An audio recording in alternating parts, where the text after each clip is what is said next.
Oke, baik. Assalamualaikum warahmatullahi wabarakatuh. Apa kabar semuanya teman-teman, sobat sahabat? Mudah-mudahan teman-teman semua para perintis Payoneer dalam keadaan sehat walafiat ya. Oke, mungkin di kesempatan kali ini, di video kali ini kita akan sedikit updating informasi tentang mengenai proyek-proyek yang didirikan oleh Nicholas Sokalis, Seng Diovan, kemudian Vincent. Untuk hari ini buat teman-teman semua banyak banget berita simpang siur. Untuk hari ini harganya pun tumpang tindih dan kemudian sesama Payoneer ini malah jadi ribut.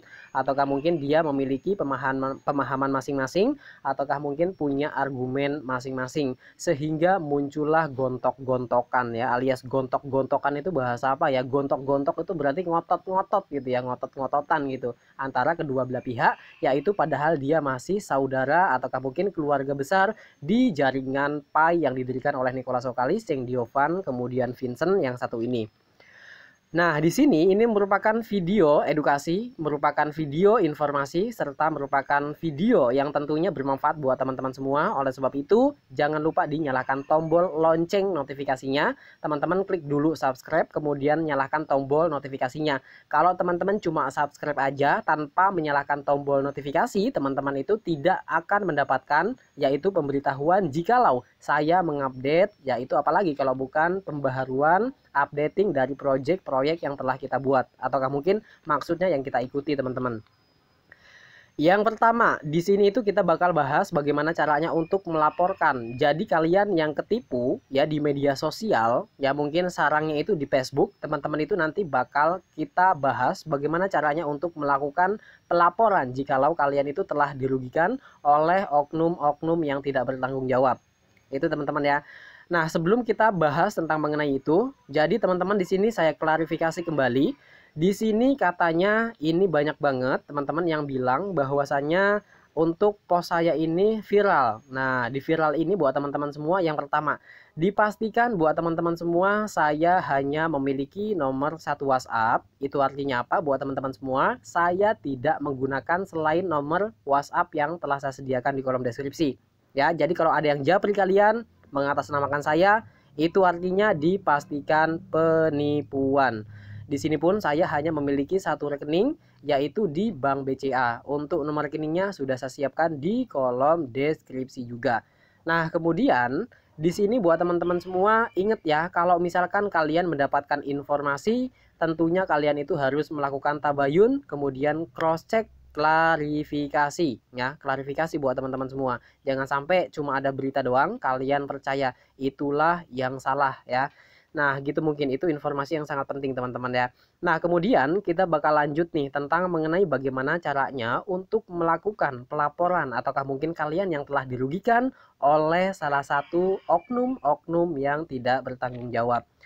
Mungkin ada beberapa poin yang perlu saya sampaikan sebelum kita bahas itu. Yang pertama, dimana buat teman-teman semua yang namanya proyek kripto itu sebenarnya mudah dibuat. Teman-teman cuma cukup menggunakan modal 1,5 ya, 1,5 juta rupiah, maka teman-teman itu sudah memiliki ataukah mungkin punya proyek sendiri. Yaitu teman-teman bisa berdiri di jaringan apa? Yaitu jaringan misalkan kayak Ethereum, kemudian di jaringan Binance Smart Chain. Nah, jadi yang paling murah itu di jaringan Binance Smart Chain BSC teman-teman ya. Nanti teman-teman kalau misalkan bikin project-project kayak gitu sebenarnya gampang. Yang paling sulit itu yaitu mencari komunitas ataukah mungkin mencari value-nya, ataukah mungkin ya mencari apa titik terangnya gimana agar orang itu percaya kepada kita teman-teman. Tapi kalau misalkan teman-teman cuma pengen bikin, gampang banget. Kalian cukup 1,5 itu udah bisa bikin token kalian. Kalian bisa atur nama token kalian apa. Kemudian yang kedua, kalian itu tentunya bisa atur berapa jumlah ya, token supply yang seharusnya teman-teman itu tentukan. Bisa semuanya teman-teman. Itu artinya apa? Gampang banget dalam membuat project ataukah mungkin proyek. Kemudian yang kedua, dimana buat teman-teman semua, Pai ini dia mematuhi standar yaitu dunia teman-teman, yaitu dengan menggunakan AML ataukah mungkin IML. Di bagian AML yang satu ini, setiap perintis, setiap Payoneer ya, sebelum kalian mengklaim token kalian, sebelum kalian menggunakan token kalian, sebelum kalian mentransaksikan token kalian, kalian itu harus melakukan KYC terlebih dahulu. Nah, jadi KYC ini aturan dari AML teman-teman ya. Fungsinya buat apaan Bang KYC? Nah, jadi gini ya, Pokok penting dari KYC mungkin ada beberapa. Yang pertama, di situ itu untuk menyortir ya, menyortir mana akun yang fake, akun palsu ataukah mungkin akun yang benar. Karena untuk aturan di Pi itu satu orang itu satu akun, satu dokumen satu akun ya. Jadi satu dokumen nggak boleh banyak akun. Oleh sebab itu aturannya seperti itu. Kemudian yang kedua, fungsinya buat apaan Bang KYC? Nah, jadi gini teman-teman ya. Balik lagi, KYC itu aturan dari AML.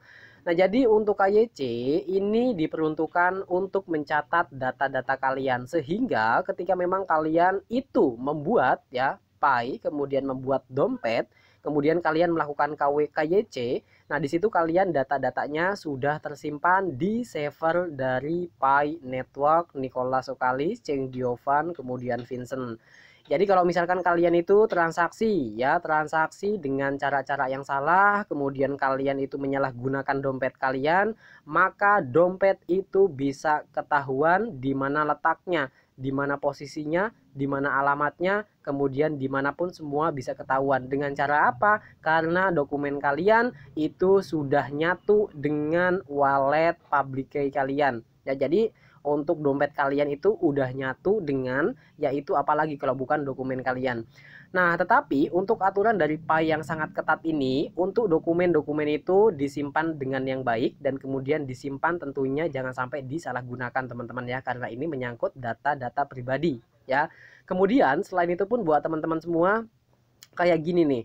Jadi kalau misalkan kalian melakukan transaksi fake, kemudian penipuan, tindakan pencucian dana, penggelapan uang, bahkan mungkin takutnya ada koruptor ataukah mungkin lain-lain, dia itu melakukan transaksi penyimpanan asetnya di dalam dunia kripto, itu sudah ketahuan teman-teman ya. Jadi alamat kalian itu tentunya bisa ketahuan ya di dompet kalian itu sendiri karena itu nyatu, yaitu public key, yaitu nomor rekening kalian itu udah nyatu dengan dokumen. Mungkin sampai sini teman-teman paham ya, itu pun teman-teman harus difahami. Nah, itulah fungsi dari yang namanya AML. Jadi ya kalian itu salah, sayang banget buat teman-teman semua. Kalian yang sudah KYC kemudian kalian itu menyalahgunakan dompet kalian, itu artinya kalian itu bunuh diri ya. Kalian itu telah menjerat diri kalian di dalam ya, ataukah mungkin di kertas hitam ataukah mungkin putih. Nah, tetapi kalau misalkan kita ini bakal diproses, kemudian itu bisa aja teman-teman ya, teman-teman langsung laporkan saja ke tim inti kalau kalian itu sudah ditipu ya. Kalian laporkan ke tim inti dan kemudian nanti teman-teman itu tentunya ya pelaporan itu bakal ditampung dan tentunya nanti bakal ditindaklanjuti. Jadi akun tersebut bisa dinonaktifkan untuk yang parah. Kalau misalkan ada itikat baik, maka nanti bakal ya mungkin tidak terlalu tidak terlalu ekstrim, mungkin cuma di ban itu mungkin kisaran seminggu, 30 hari, bahkan mungkin setahun 2 tahun ke depan gitu teman-teman ya. Mungkin sampai sini teman-teman paham ya.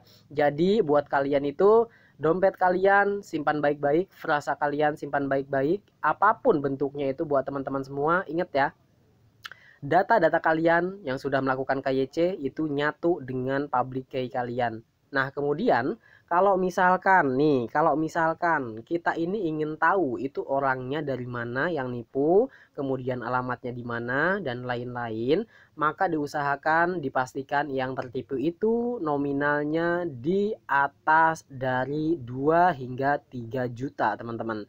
Kalau misalkan kurang dari 2 juta, sejuta, maka itu percuma saja kalau misalkan kita laporkan ke pihak yang berwajib. Dan kemudian pun di sini banyak banget yang ngoceh, banyak banget yang ngomongin saya, katanya apa sangkut pautnya Bang dengan yaitu apalagi kalau bukan pihak yang berwajib. Salah besar kalian di sini teman-teman ya.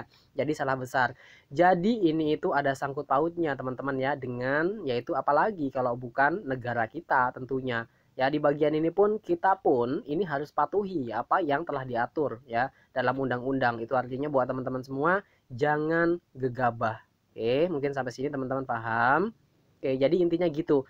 Kalau misalkan kalian ketipu, kalian lapor dulu ke Kortim. Kemudian kalau misalkan nominalnya ketika nanti setelah listing di pasca mainnya secara terbuka, itu kan dapat ketahuan harganya untuk satu pai berapa. Kalau misalkan kalian itu di harga 314 ataukah mungkin di kisaran 3, satu pai saja kalian itu sudah bisa melaporkan yaitu ke ya ini ya pihak berwajib ya ataukah mungkin police teman-teman.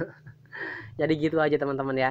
Jadi buat teman-teman semua jangan khawatir, sertakan bukti-buktinya, bukti-bukti otentik ya, 2 hingga 3 bukti. Kemudian baru kalian laporkanlah teman-teman. Dan kemudian untuk pengambilan data itu sesuai ya dengan permintaan di setiap negara masing-masing. Jadi yang bisa minta data ke tim inti itu hanya negara ya teman-teman ya.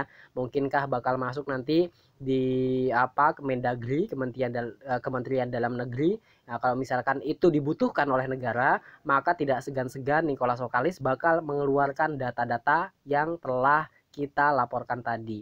Jadi gitu teman-teman ya. Kalau misalkan ya Pi Network ini meledak harganya mungkin di 314 bahkan di angka 300.000 USD per Pi, itu artian kalian ditipu satu Pi saja kalian itu sudah berjuta-juta, itu artinya sudah memenuhi syarat untuk melakukan pelaporan teman-teman. Tetapi untuk saat ini mungkin mekanisme ini belum diterapkan dan kemudian nanti kita bakal dukung project ini sampai go nasional. Karena project ini bukan project nasional, project ini merupakan project global. Jadi kalau misalkan kita berbicara Pi, itu artinya kita bukan berbicara Indonesia sentris, melainkan berbicara global sentris. Karena untuk Pi ini untuk pengikutnya bukan hanya di Indonesia aja teman-teman ya. Jadi 210 negara ini sudah gabung di dalam jaringan Pi yang satu ini. Oke. Jadi kayak gitu aja buat teman-teman semua ya. Jadi buat teman-teman semua ada lagi kalau teman-teman pengen ya pengen dapetin duit ya di sini itu teman-teman bisa untuk melakukan CV ya. Jadi teman-teman CV dulu deh. Kalau bukan CV apa ya namanya ya, barter lah, barter gitu teman-teman dengan orang-orang yang kalian kenal aja ya. Itu lebih aman. Tapi kalau misalkan teman-teman sabar, maka ditunggu saja sampai semuanya sudah siap, SDK-nya pun sudah diluncurkan. Oke, mudah-mudahan video ini bermanfaat. Terima kasih. Kurang lebihnya mohon dimaafkan. Kalau ada yang salah, tolong dikoreksi ya, perbaiki di kolom komentar. Terima kasih. See you next video. Assalamualaikum warahmatullahi wabarakatuh.